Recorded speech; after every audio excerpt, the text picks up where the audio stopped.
quando isto agora está muito na moda, sobretudo para lançadores espaciais de microsatélite, fazer reservatórios para levar hidrogênio e coisas assim, e agora com a história do hidrogênio também, isto começa e é bastante importante. Reservatórios, tanques, o problema do energy storage. Quando se fazem reservatórios, botijas, seja o que for, é preciso verificar a estanquicidade do reservatório e ver as juntas soldadas, etc. Então, se forem coisas pequenas, isso vai tipicamente a raio-x, ecografia e tal, mas isso é um a um.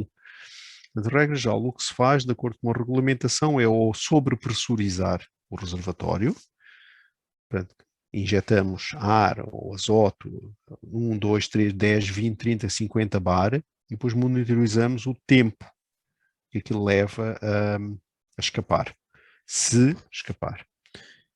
Ou a alternativa é criar vácuo, extraio, crio vácuo, e depois vou monitorizando a temperatura lá dentro e vejo o que acontece. Porque se entrar ar, naturalmente, aquilo passa de nada a qualquer coisa.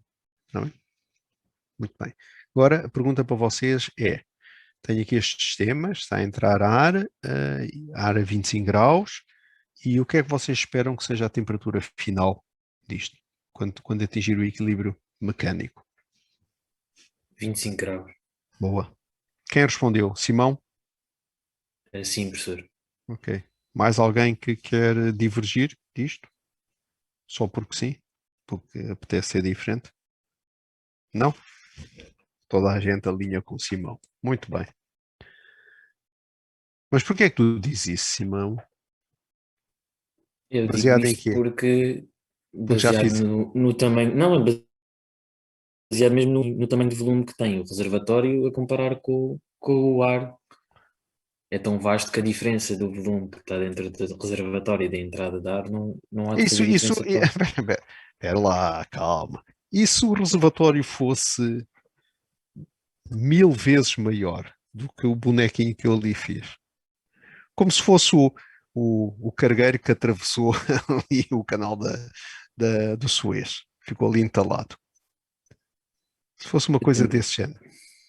Hum, Tirando o facto, pronto, de estar ao pé da água, também diria que Não, são não, não, 25 está bem, eu graus. disse isto na brincadeira. Não, esquece a água, por amor de Deus. Pensa uma coisa grande. Sim, mas diria que também são 25 Ok, graus, tudo bem. porque primeiro estava em Sim, sim, vácuo, não, está em portanto, vácuo, está em vácuo. Sim, a ideia é cria vácuo, depois há uma fissura daquelas que a gente não controla, e depois exato, o ar vai sim, entrando, exato. vai entrando, vai entrando, e eu vou monitorizando a temperatura, e depois no fim a temperatura dá qualquer coisa. E portanto, tu esperas que a temperatura dê 25 graus. Muito bem. Então vamos lá ver se dá 25 graus. Então o que é que a gente vai fazer aqui? A única coisa que temos neste momento é balanço de massa, balanço de energia, depois lá teremos balanço de entropia. Portanto, vamos fazer para aqui balanço de massa. Balanço de massa ao sistema durante este processo é igual a mais caudal. Caudal está a entrar, não sei quanto, e é no tempo. Porquê? Porque no início tenho um ΔP muito grande, porque cá fora é pressão atmosférica, lá dentro é vácuo. Tenho um gradiente de pressão. E depois, à medida que o tempo vai passando até atingir o equilíbrio mecânico, quando atingir o equilíbrio mecânico, é que a pressão lá dentro é igual à pressão cá fora, já não há mais caudal. Pronto, parou. Eu vou fazer o balanço de energia. Portanto, D, abre parênteses, U, energia cinética, energia potencial do conjunto, dt, igual a Q mais W, pelas paredes, mais caudal, entalpia, mais 1 meio de V quadrado, mais G de Z. Vamos começar a fazer aqui algumas aproximações. Primeiro, o enunciado. Por acaso este não é daqueles que diz, mas começa por dizer que é adiabático e é rígido. Depois não diz, mas é para saberem. Mas nós dizemos isso. Pá, isto é um tanque. Isto não anda a voar. Podia. Isto não anda a subir e descer, nem anda com uma velocidade. As variações de energia cinética, aliás, nem são as variações. Bah, neste caso também são, né? Ele tem sempre está sempre a uma cota. Portanto, tem sempre uma energia potencial, mas que não varia no tempo. E a velocidade é que é nula, a velocidade do conjunto é nula. Portanto, digamos que eu vou pôr aqui dEC dt igual a zero e dEP dt igual a zero. Está bem? Portanto, este vai a zero e este vai a zero. Muito bem. Mais, isto agora vem de know-how. Know-how. Não há outra maneira de dizer isto. Que é, há aqui termos que eu vou ter que desprezar. Caso contrário, eu entro num domínio que só no quarto ano, que é com transferência de calor, com todas as mecânicas de fluidos que já deram e eventualmente com conhecimento em discretização de equações, que é a mecânica de fluidos computacional, que é o seguinte. O caudal está a variar porque a pressão está a variar. Quando a pressão varia, o caudal varia, a velocidade também varia. E, portanto, isto tem um caudal a variar, tem uma velocidade a variar, que está indexada à pressão, e a pressão não é constante, está a variar. Portanto, eu teria que, de uma maneira simplista para vocês, escrever daqui até ali a equação de Bernoulli, que relaciona pressão e velocidade. No tempo. Bem, não é bem Bernoulli, mas é como se fosse. Portanto, teria que escrever a equação que é o balanço de quantidade de movimento para fluidos aqui, para relacionar pressão e velocidade. Porque tenho velocidade, não sei quanto é, está relacionado com caudal, mas sei que está relacionado com pressão, mas aqui não está pressão, portanto preciso mais uma equação aqui que me relacione pressão com, e portanto, porque esta pressão aqui fora é constante, mas esta está a variar, e esta varia porque depende da massa que está a entrar, depende da temperatura, portanto é recursivo. Preciso mais uma equação. Aqui. Se a opção for deixar isto, viver aqui. Mas, nós sabemos, e não é só para este problema, exceção feita a problemas no domínio do supersónico, com Mach, não precisa de entrar em supersónico. Quando começa a ter efeitos de compressibilidade, quando começa a ter Mach à volta de 0,3, 0,2, e já precisa ter algum cuidado. Fora disso, pá, para isto é mesmo engenharia real, enfim, estes dois termos não são zero, mas são muito menores que o H. Se efetivamente no fim disto tudo, com análise numérica, eu calculasse efetivamente, ou até medisse com sistemas de laser a velocidade, calculava o meio de V quadrado. Nós vamos fazer alguns problemas. Nessa altura eu chamo-vos a atenção com problemas reais, com velocidades reais, e vão ver que a energia cinética é 10 joules, 5 joules, um meio de V quadrado. E a entalpia do ar que está a entrar, ou da substância, é 100 e tal kilojoules. Pronto, tá bem? Portanto, aquilo é desprezável. Não é zero, é por isso que eu escrevo muito menor que H. Façam sempre assim. Portanto, isto tudo dá uma coisa que é dm dt igual a mais m du dt igual a mh. Que H é aquele? E a entalpia de quem? Tomás Santos, liga a câmara. Tomás Santos e outros. E outros, todos. Recomendações do Conselho Pedagógico. E depois é que há sempre alguém que neste momento sabe monitorizar isto. Pá, sou eu que levo nas orelhas e não estou para isso. Se eu for chamado a atenção, pá, isto vinga-se nas notas, no exame. Pá, toda a gente tem que estar com a câmara ligada.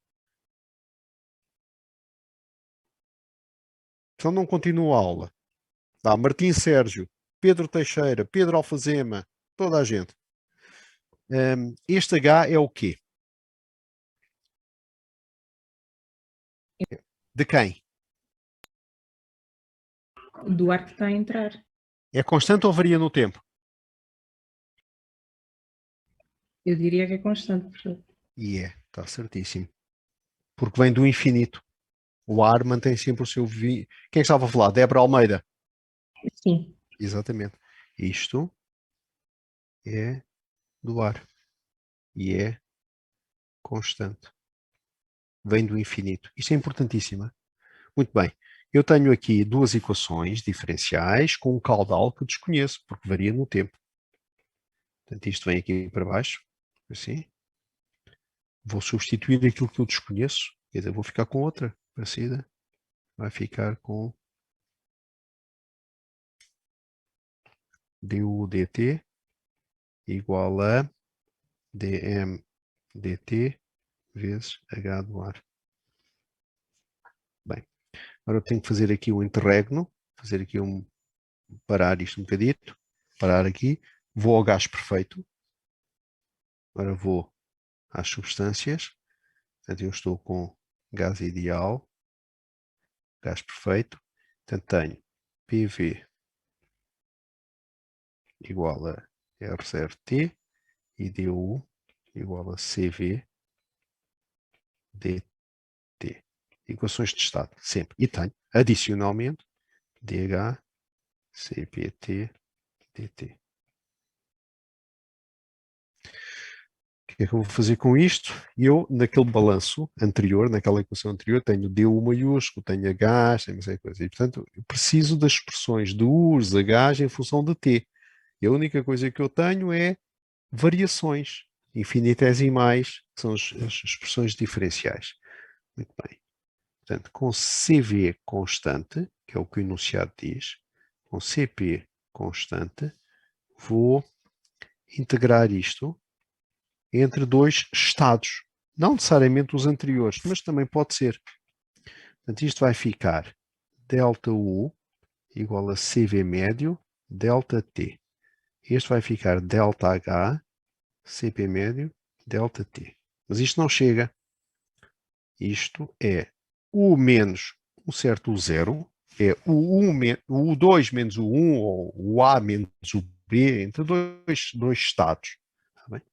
Igual a um CV médio, T menos T0. Isto é H menos H0, CP médio, T menos T0. E, portanto, eu estou no gás perfeito. Hein? Eu fiz uma pausa, agora larguei o problema entre estado inicial e estado final. Estou agora no gás perfeito, na generalidade de uma evolução no espaço termodinâmico, entre o estado zero e o estado de qualquer coisa. Portanto, o estado zero, para mim, é o que eu quiser. Pode ser 1000 Kelvin, pode ser 500 graus, pode ser 25 graus, pode ser o que eu quiser. Desde que, ao escolher aqui esta temperatura de referência, eu tenho o cuidado de escolher aqui os valores. Vou a uma tabela buscar os valores de referência correspondente à temperatura que eu escolho de referência. Depois ando é sempre com constantes para a frente e para trás.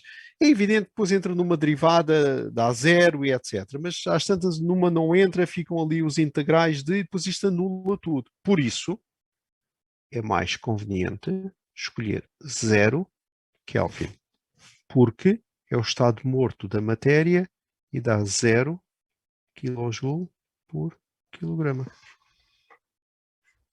E, sobretudo para este tipo de problemas, facilita imenso a vida porque fico com expressões simples que são assim. Onde T, cuidado, está em Kelvin. U igual a CVT e H igual a CPT. Tá bem? Portanto, com temperatura em Kelvin. Se T igual a zero, estado morto da matéria, U igual a zero. Portanto, agora venho aqui para e vou, agora que já sei como é que é as equações de gás perfeito, cheguei a esta equação. E agora tenho que resolver isto. No fundo, eu quero é saber a temperatura, atenção. Portanto, não posso fazer aqui mais nada e vou primitivar isto. Vou primitivar isto entre estado inicial e estado final. Du dt igual a integral de estado inicial e estado final. dm dt h de ar dt.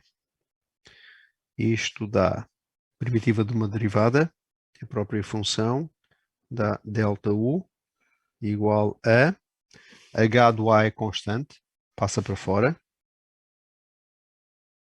vezes ΔM. Mas agora, isto é U final menos U inicial igual a H do ar vezes massa final menos massa inicial. Massa inicial, vácuo. Energia no estado inicial, 0. Mas quanto é UF maiúsculo? É massa vezes U minúsculo, igual a H do ar, vezes massa final. Corta, corta. Isto dá U minúsculo. Mas o que é o minúsculo vindo lá de trás? E o que é o H do ar vindo lá de trás? É CVT final igual a CP médio T do ar. Isto dá que a temperatura final igual a Cp sobre Cv vezes temperatura do ar. O enunciado, esqueci-me de dizer, não tem mal nenhum, diz que para considerar Cp sobre Cv igual a 1.4. Isto é K, Cp sobre Cv igual a 1.4. É mais uma concatenação de duas variáveis. Isto é útil por causa das entropias. Há livros que isto é gama, já foi beta, gama, agora é K, que é Cp sobre Cv, por causa deste quociente, 0.4. Portanto, quem é que disse? Foi o Simão? Não, não foi Simão. Foi. Já me perdi. Que disse, Que disse disse o que o que. professor. Simão Castro, não é? Foste tu, não Que foste? disse que a temperatura ia ficar a Ora 25. bem, Sim, fui pois, eu, pois, fui. pois, pois. Pois é, meu caro. Azar. Não fica. Não fica, não. Então vamos lá aqui fazer um cálculozito. Tens aí uma Mas, máquina de calcular? Tens. mas Então, só ficaria se o líquido fosse incompressível, epá, certo? vamos com calma, bolas. Já deste aqui um salto quântico. Espera Não, aí é só foi um só porque eu bocadinho. me lembrei que o professor tinha dito na aula passada, tinha aqui à minha frente, que o CP era igual a CV para líquidos e compressíveis à mesma Ah, pressão. pois é, pois é. Tens toda a razão. Olha, fizeste muito bem, está certo. Olha, se fosse vácuo dentro da água, assim, de um tanque, exatamente, está certíssimo.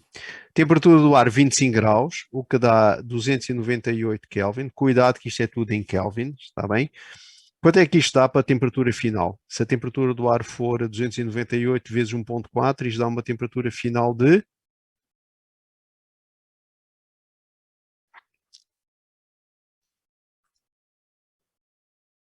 417,2 Kelvin. 417,2 Kelvin, o que dá uma temperatura em Celsius de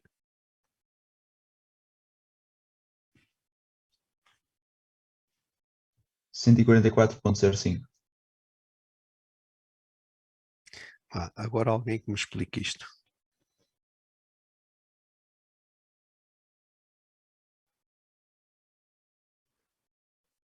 Tem a ver com a velocidade com que o ar entra para dentro do. Olha, vou-te dizer uma coisa. Quem é que está a falar? Débora? Sim, professor. Pá, eu já vos reconheço sem vos ver só pelo coisa. Isto é o apuramento da audição em condições de confinamento.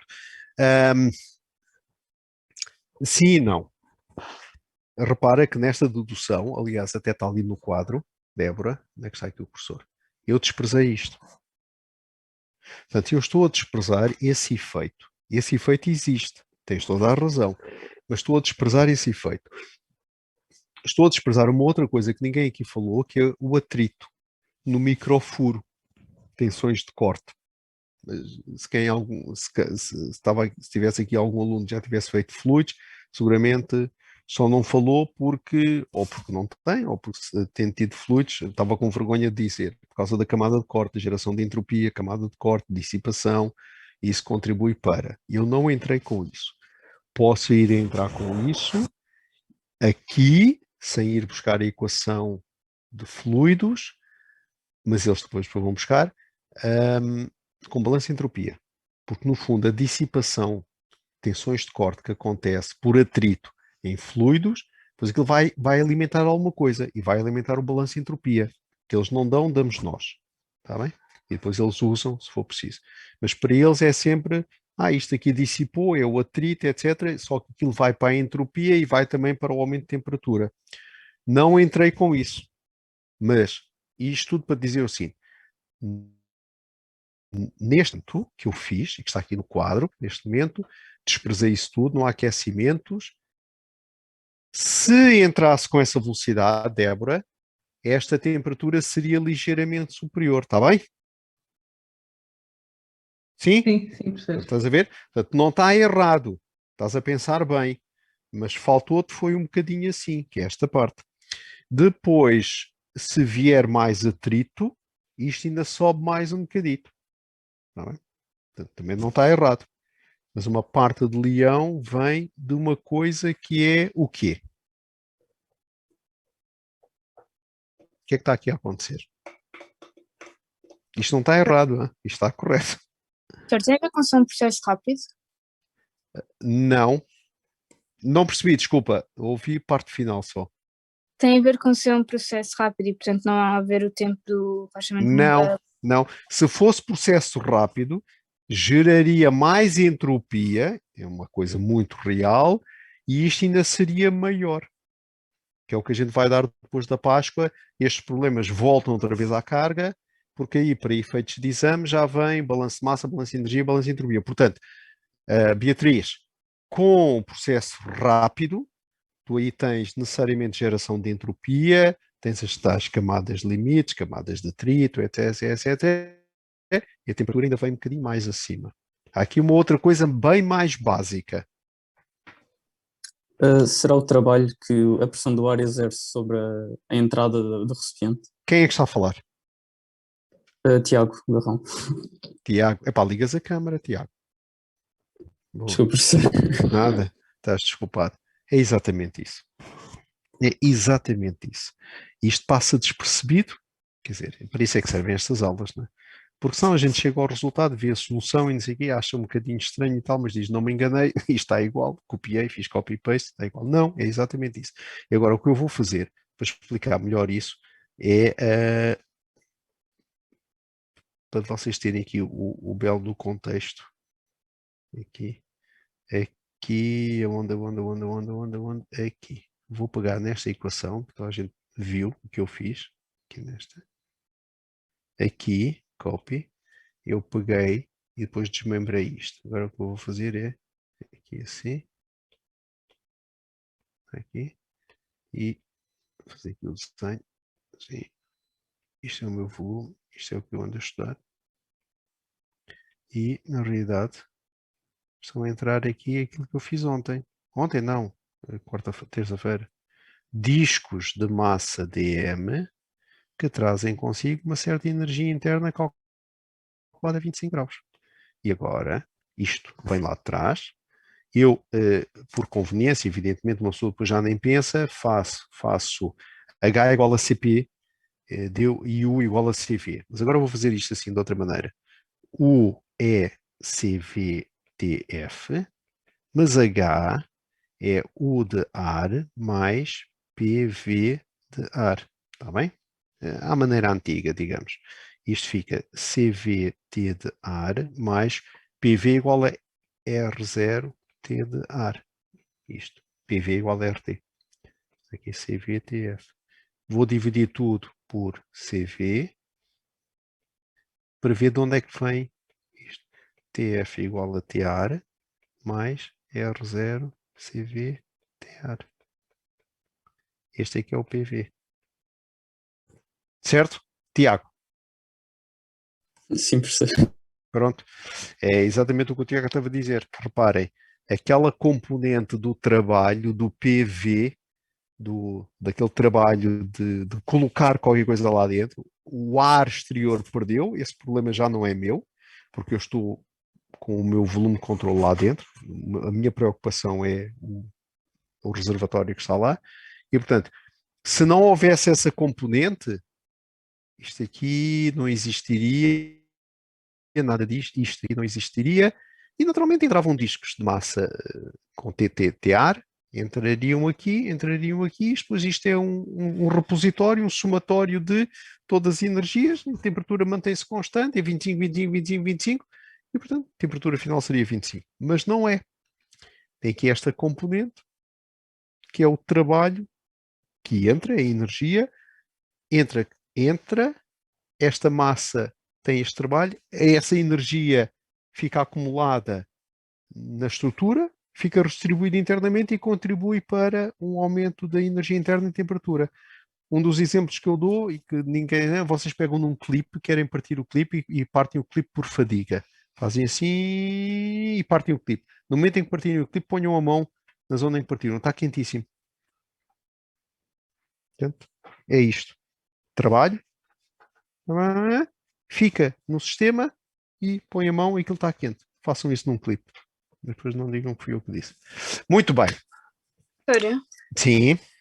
porque é que, se o CV é a função da temperatura, porque é que nós usamos o CV no fim, portanto, do fluido que está lá dentro, igual ao CV que vem do ar? Ou seja, eu percebo que o que lá está no fim é o ar. Então, o que é que eu acabei de Que é a dizer? função da Ó, temperatura. Beatriz, então eu não mostrei aqui este diagrama.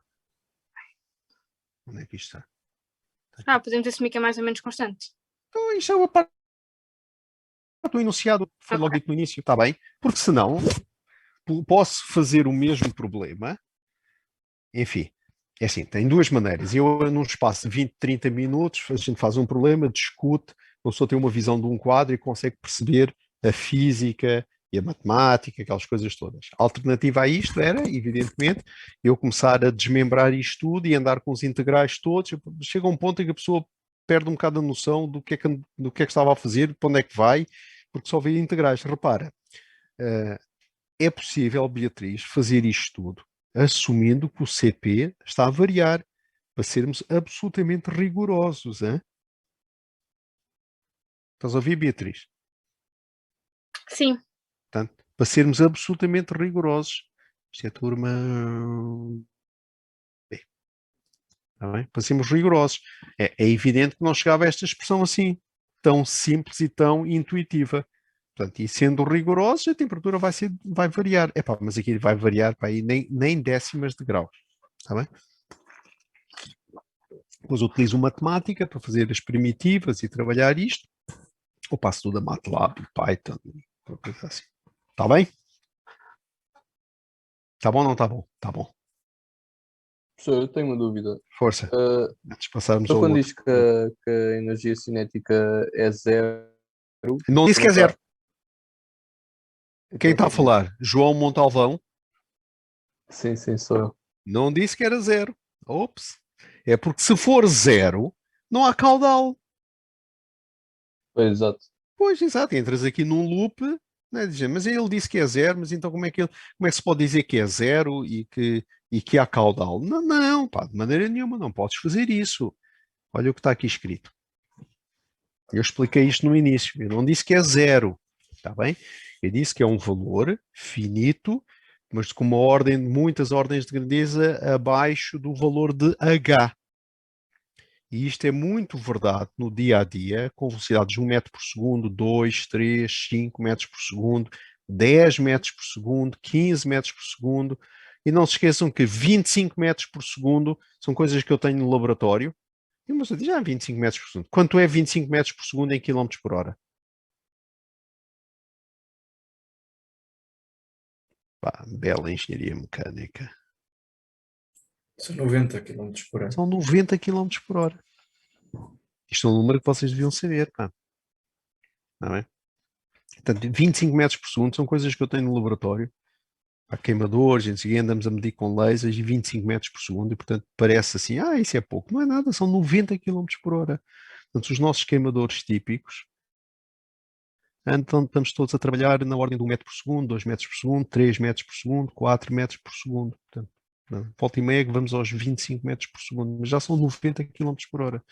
Portanto, e mesmo assim, nós estamos aqui com estas energias cinéticas, quando comparado com as entalpias do ar e da combustão, e não sei o quê, desprezamos mesmo. Bem, muito bem. Onde é que a gente vai? Muito bem. Mais alguma questão assim sobre este problema? Não. Então agora vamos ver o outro, que é irmão gêmeo deste, mas que é o contrário. Dá um bocadinho mais de trabalho. Que é o 428. 428. Também da 8ª edição do Shapiro. É o 428 da edição do Shapiro. Depois, se for na outra edição, há de ser outra coisa qualquer. E o que é que este diz? diz uma coisa assim. Agora vamos considerar um reservatório, mais uma vez, com uma coisa aqui dentro. Eu estudar, isto que eu quero estudar, que é azoto, o reservatório de azoto. Não vou dizer que é o reservatório de azoto líquido, porque quero dar líquido. Portanto, se for o reservatório de azoto líquido, isto tem duas fases. Mas isso há de ser um problema de uma aula prática e pode ser que até que seja do exame. Depois tenho um tubinho, tenho uma válvula eletrónica, tubo, e por aqui sai, pode sair um certo caudal. E tenho aqui o sol, e isto está a receber, está lá fora e é aquecido.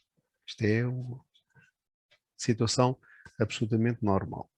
Está parado, está uma cota Z qualquer, não anda, não é? E tem um volume de 1 metro cúbico e paredes rígidas. Não é? Não é diabático, mas trabalha nulo. Condições fronteira. Estado inicial. Tenho pressão inicial 10 bar e a temperatura inicial 300 Kelvin.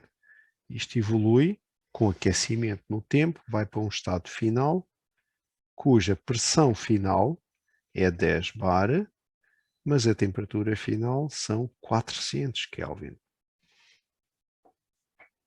Ok? Portanto, começam já a perceber que o processo termodinâmico é um processo a P constante.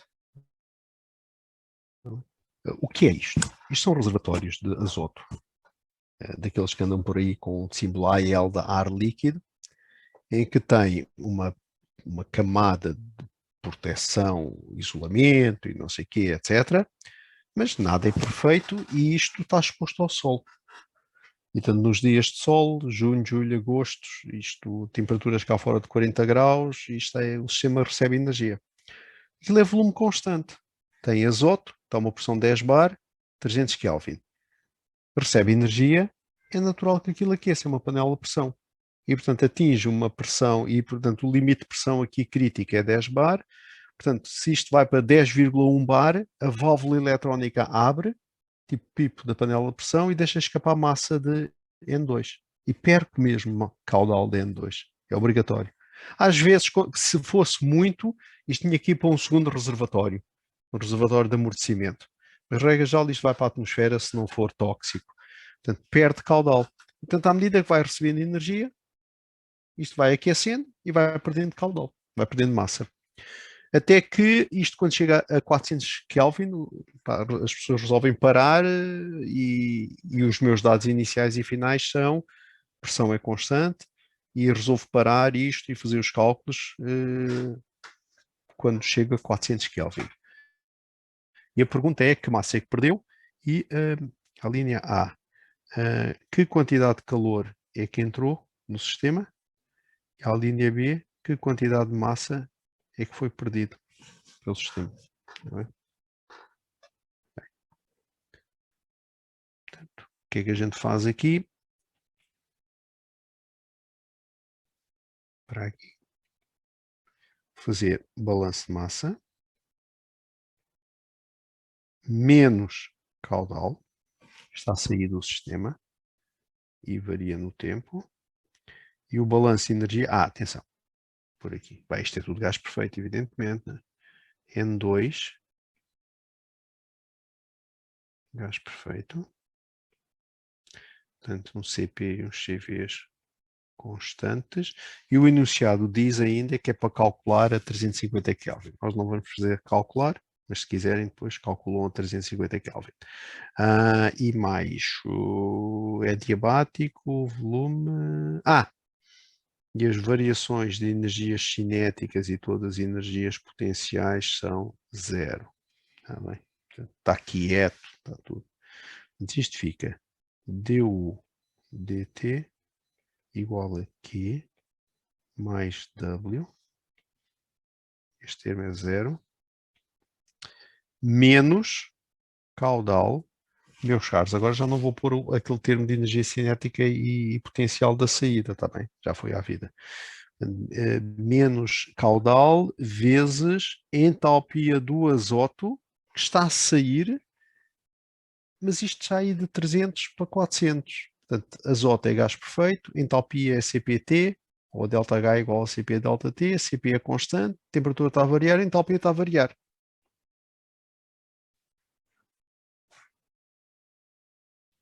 Pronto. Muito bem, caudal também está a variar, não sei quanto é, sei que é igual a dmdt e não vou perder tempo e substituir aqui. Portanto, isto vai ficar du dt igual a Q, é isto que eu quero, mais dm dt vezes entalpia do azoto, que varia no tempo. Professor, Sim, peço desculpa interromper. Isto ainda diz, tem a ver diz. com o exemplo anterior, que eu tenho só uma dúvida, não é dúvida, é só para ver se eu percebo com uma questão prática.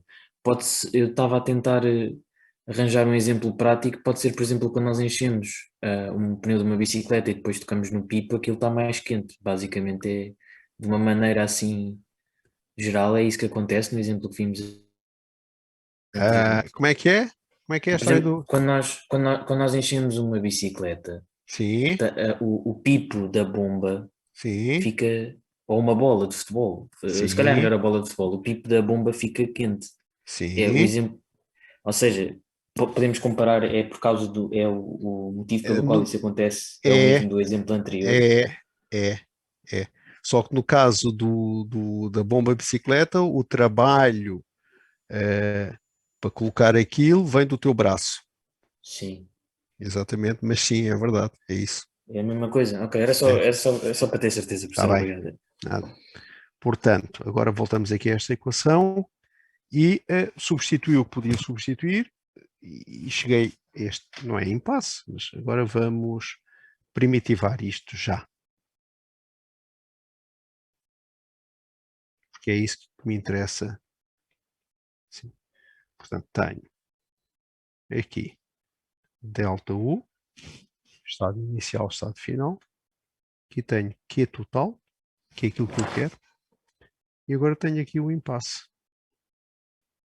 dm dt vezes h dn2, função no tempo, dt. Portanto, este aqui é o meu problema. Delta U, desenrasco. Já está. Há de ser qualquer coisa. O QT é o que eu quero. E aquele integral, qual é o problema? O M varia no tempo, portanto, dm/dt não é zero, nem é constante. Portanto, não sei quanto é. A entalpia depende, varia no tempo também, e não sei. Portanto, o que é que eu vou fazer aqui? Esta entalpia, isto é gás perfeito, já tinha feito um problema anterior, com referência de 0 Kelvin, referências de 0 Kelvin, entalpia pode ser dada por Cp médio de N2 vezes temperatura daqui do N2. Temperatura em Kelvin. Eu já tinha feito isto no problema anterior. Portanto, é 0 Kelvin, 0 Kelvin. E, portanto, isto vai ficar como um integral de dm dt vezes Cp médio vezes T de N2, que está a variar no tempo. Quer dizer, não adiantei muito, né? Mas pronto, é o que é. Agora, o M varia no tempo e o T varia no tempo e, portanto, não posso andar com isto assim. Tenho que substituir, fazer desaparecer um e tentar exprimir em função do outro, etc. Portanto, a minha opção vai ser pegar nisto, utilizar PV igual a MRT, que é gás perfeito, e onde está T substituir por. Portanto, isto vai ficar dm dt vezes Cp médio de azoto vezes. Portanto, o T vai ficar PV sobre R do azoto M dt. Ok? Mas afinal, no meio disto tudo, o P é constante, o V é constante, o R é constante. E, portanto, isto vai ficar qualquer coisa do tipo delta U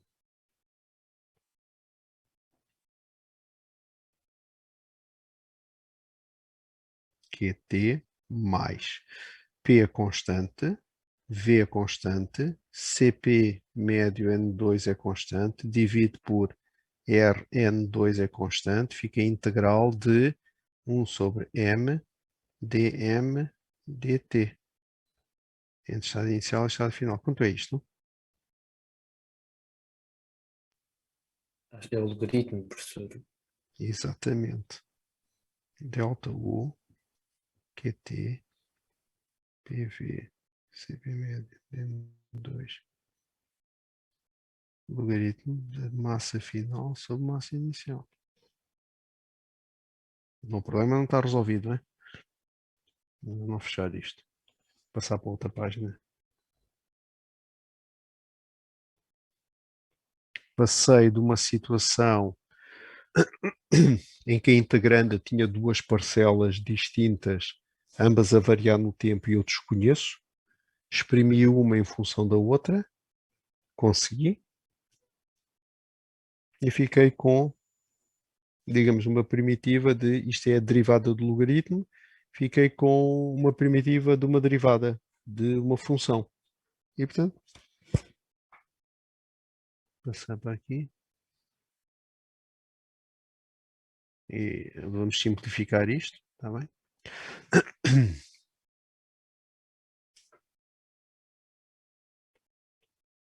Quanto é delta U?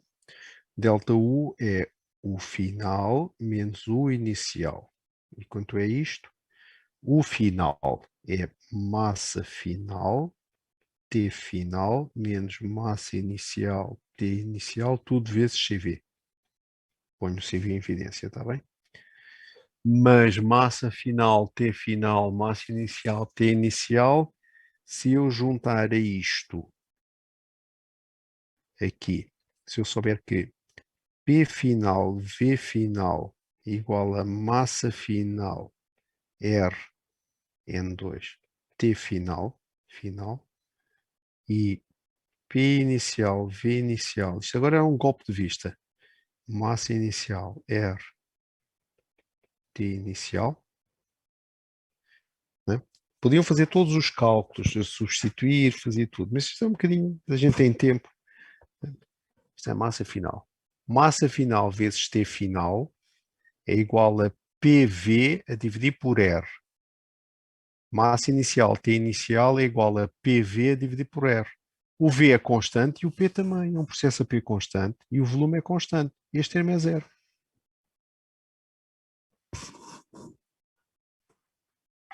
Se fizessem os cálculos, chegavam a essa conclusão. Tá bem?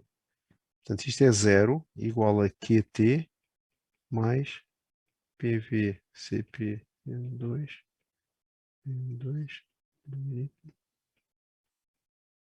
massa inicial. E, portanto, a solução é QT igual a PV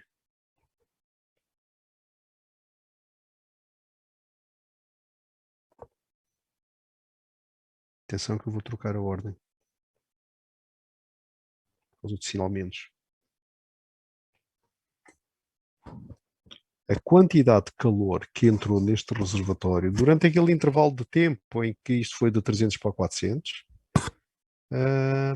está aqui relacionada com temperatura, com massas. Massa inicial, massa final. Agora posso fazer o que eu quiser com isto. Professor, peço desculpa. E o sinal negativo? Eu Aí troquei terá aqui a ordem. significado certo. Professor, trocou. Ok, não tinha reparado. Peço desculpa, claro. Foi mal. Agora posso fazer aqui mais uma coisa, que é QT igual a PV CP N2 Rn2 logaritmo de massa inicial, isto é P, eu vou fazer isto para não dar barraca, é PV sobre Rn2 TI PV inicial, inicial, final, final, Rn2, T final. Portanto, isto vai ficar igual a PV, CP médio N2, Rn2, logaritmo de T final sobre T inicial. Pronto. Corta tudo. Por ser V constante, R constante. Exprimi uma excelente estimativa de entrada de calor em reservatórios reais, com base em, eu regulo aquilo para alimentar um laboratório com 10 bar, 20 bar, 30 bar, sei o volume, pronto, duas constantes, sei a substância que está lá dentro, oxigênio, azoto, gás natural, CPN2 e tal, pronto. E depois tenho um sensor. Em vez de ter um sensor de cálculo de caudal, depois posso calcular os caudais perdidos. Sensor de temperatura que é baratíssimo. E, portanto, sei as temperaturas e sei o que é que está a entrar. Depois ainda posso fazer aqui estimativas deixa-me lá fazer isto aqui. Agora a linha B. Caudais. Portanto, eu quero o caudal perdido. Portanto, no estado inicial, eu tenho PI, VI igual a MI, R, N2, TI. E depois tenho o estado final PVF igual a MF, Rn2, TF. Portanto, massa final menos massa inicial, tem que ser negativo, né? No fundo tem menos. Isto vai ser igual a massa final menos, né? PF, VF sobre Rn2, TF menos PI, VI, Rn2, TM, vai ficar PV sobre Rn2, porque é constante, 1 sobre TF, menos 1 sobre menos 1 sobre TI. Boa.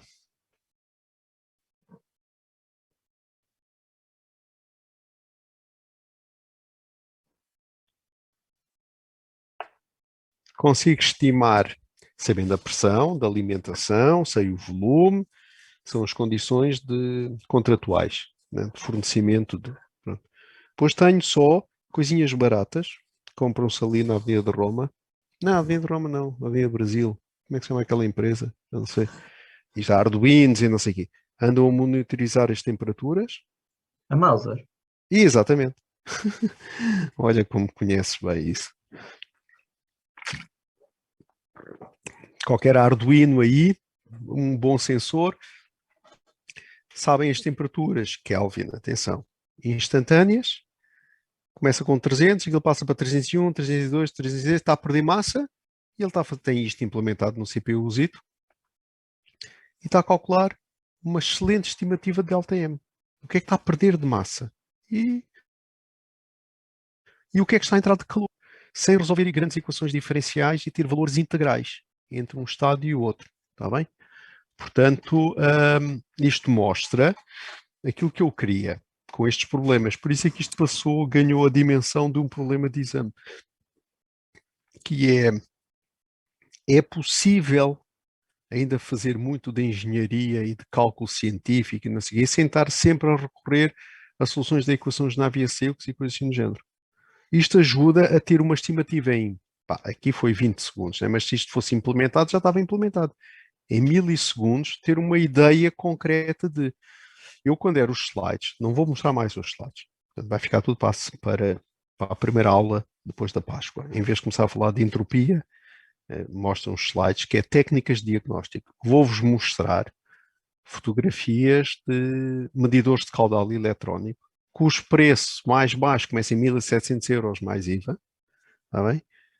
Que nem de perto nem de longe, eu, dono do mar líquido, montava reservatórios aqui para alimentar um laboratório e punha caudalímetros eletrónicos ali. Vem um larápio com conhecimento de ciência e tecnologia, olha para aquilo e diz, grande fonte de rendimento que aqui está. Tira-me um caudalímetro eletrónico e vai vender no eBay. São 1.700 euros mais IVA. Caudalímetros eletrónicos para medir caudal. né? Uma coisa é medir velocidade, bem, isso aí está fora de questão. Isso é com laser, que é o que eu vos vou mostrar também. Medir velocidade, fazer os integrais, ver os ROS e não sei o quê.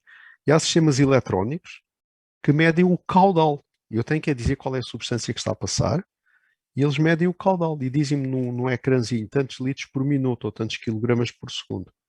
Portanto, isto é caríssimo e não pode estar ao sol.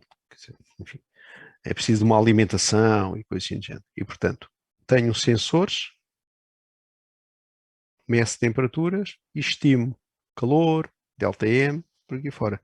E estes dois problemas, portanto, optei por nesta turma fazer isto. Na primeira turma só fiz um problema e dei um bocadinho de slides, portanto também não dei muito.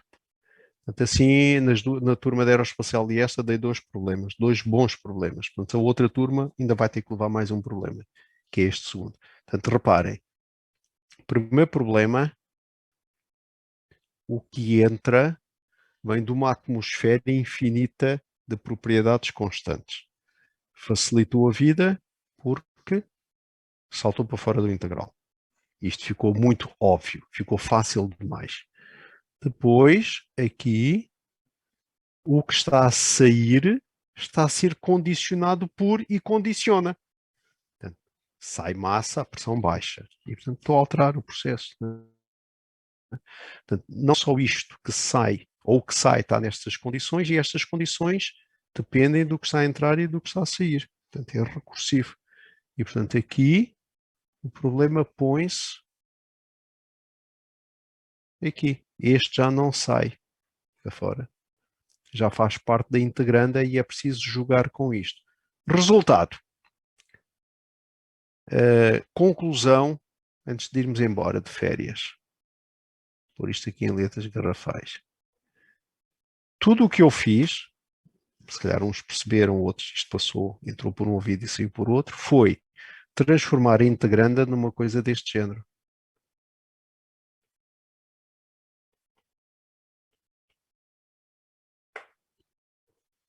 Ok? Foi o que eu fiz. Jogar com. E o que acontece é que acontece com alguma frequência, mais do que é desejável, é que na ânsia de resolver isto, ou coisas parecidas, as pessoas começam a fazer múltiplas substituições por tudo o que vem à cabeça. Substitui aqui, substitui ali, substitui aqui, aqui, noutro sítio qualquer.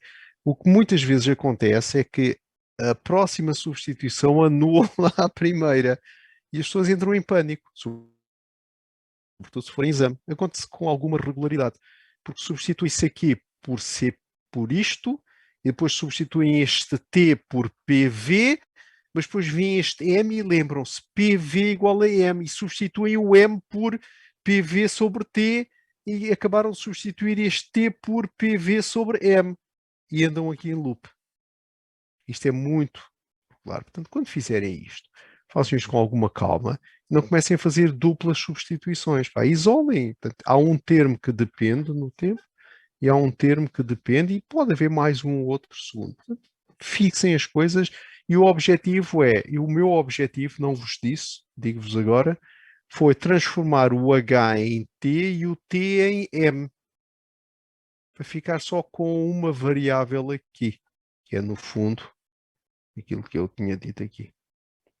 Por acaso foi 1 sobre θ d θ dt. Tudo bem, mas a questão não é essa. E depois o θ passa lá para dentro e passa a derivada no tempo do logaritmo da função.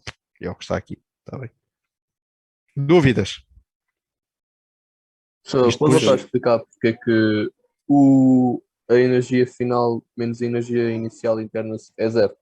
Ah, onde é que isto está? Onde é que isto ficou? Ah, está aqui. Podiam fazer este cálculo. Isto não era. Isto é que facilita e dá uma certa elegância ao resultado. Reparem no seguinte. Vou com lei dos gases perfeitos, vou ao estado final. Sei que no estado final eu tenho PF, V igual a MF, R, TF, certo? Quem é que está a falar comigo? Sou o João. João.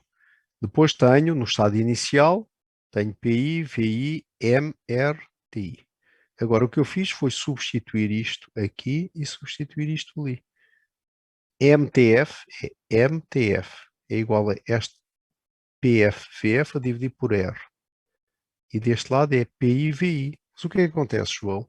Os V's são constantes Já e os percebi. P's também. Ok, obrigado. Isto foi só um golpe de vista. Atenção, isto não foi nenhum truque. Também se me dessem a equação assim, se eu pedisse só deu QT e tinham aqui mais o outro termo, e, pá, estava certo. Desde que não trocassem os sinais, está bem? Mas pronto, portanto, isto são golpes de vista. Uma pessoa olha para isto e percebe ou não percebe, enfim, que pronto. E portanto chega a estas expressões relativamente simples em função de T. Portanto, sabendo só T, sei logo uma estimativa de calor, sem nunca ter falado em convecção, radiação e condução e coisas assim do género. Tá bem? O integral também, atenção.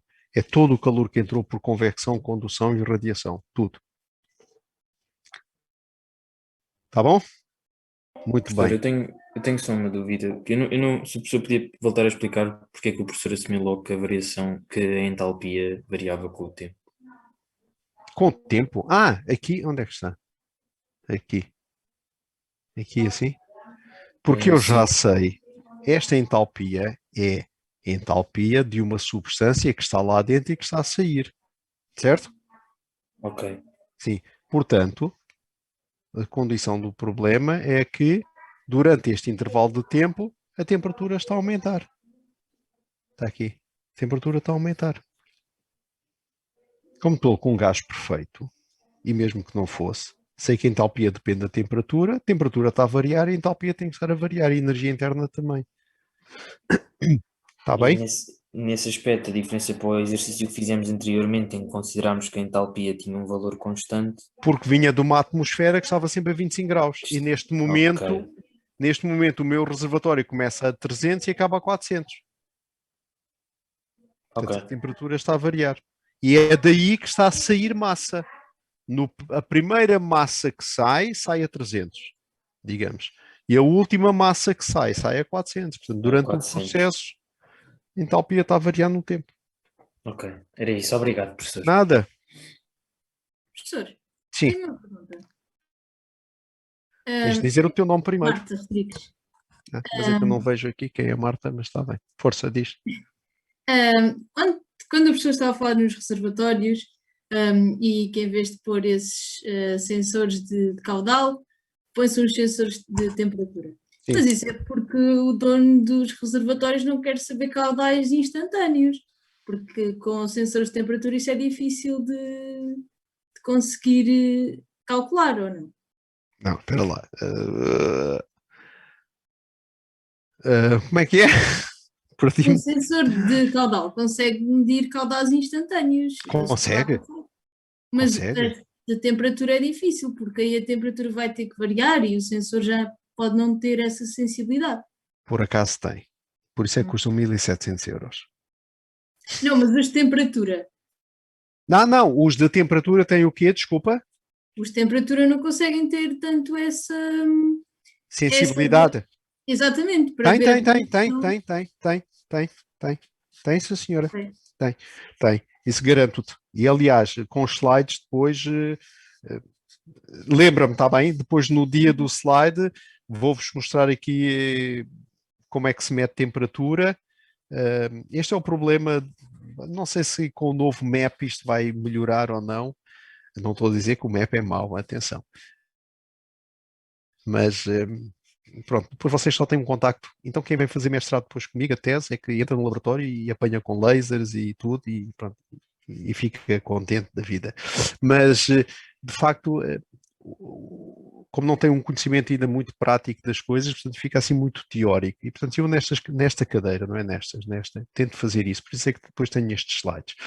O sensor de temperatura, eu consigo, dependendo do preço que estou disposto a pagar, tenho sensores que o sensor em si é um fio, são dois fios distintos que são soldados ao microscópio, ficam com uma cabecinha muito pequenina da ordem de meio milímetro ou menos, e há vários materiais variedíssimos. Temos sensores de platina, que são mais caros, fios de platina. Eu no laboratório tenho fios de platina, que é caríssimo.